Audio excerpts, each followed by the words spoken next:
Yosua pasal 14. Pembagian tanah Kanaan.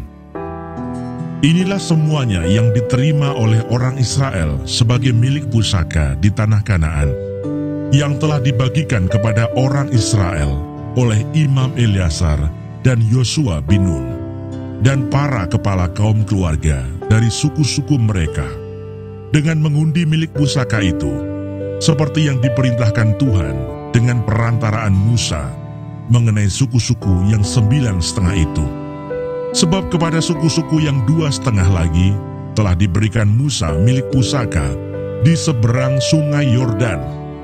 Tetapi kepada orang Lewi tidak diberikannya milik pusaka di tengah-tengah mereka. Sebab Bani Yusuf merupakan 2 suku, Manasye dan Efraim. Maka kepada orang Lewi tidak diberikan bagiannya di negeri itu, selain dari kota-kota untuk didiami, dengan tanah pengembalaannya untuk ternak dan hewan mereka.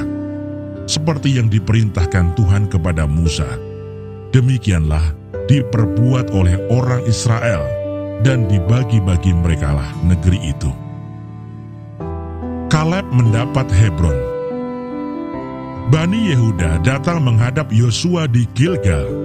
Pada waktu itu berkatalah Kaleb bin Yefune, orang Kenas itu, kepadanya, "Engkau tahu firman yang diucapkan Tuhan kepada Musa, abdi Allah itu, tentang aku dan tentang engkau di Kades Barnea. Aku berumur 40 tahun ketika aku disuruh Musa, hamba Tuhan itu, dari Kades Barnea untuk mengintai negeri ini. Dan aku pulang membawa kabar kepadanya yang sejujur-jujurnya. Sedang saudara-saudaraku yang bersama-sama pergi ke sana dengan aku membuat tawar hati bangsa itu. Aku tetap mengikuti Tuhan Allahku dengan sepenuh hati." Pada waktu itu Musa bersumpah katanya, "Sesungguhnya tanah yang diinjak oleh kakimu itu akan menjadi milik pusakamu dan anak-anakmu sampai selama-lamanya, sebab engkau tetap mengikuti Tuhan Allahku dengan sepenuh hati." Jadi sekarang, sesungguhnya Tuhan telah memelihara hidupku seperti yang dijanjikannya. Kini sudah 45 tahun lamanya sejak diucapkan Tuhan firman itu kepada Musa, dan selama itu orang Israel mengembara di padang gurun. Jadi sekarang telah berumur 85 tahun aku hari ini. Pada waktu ini aku masih sama kuat seperti pada waktu aku disuruh Musa. Seperti kekuatanku pada waktu itu, demikianlah kekuatanku sekarang untuk berperang dan untuk keluar masuk. Oleh sebab itu, berikanlah kepadaku pegunungan yang dijanjikan Tuhan pada waktu itu.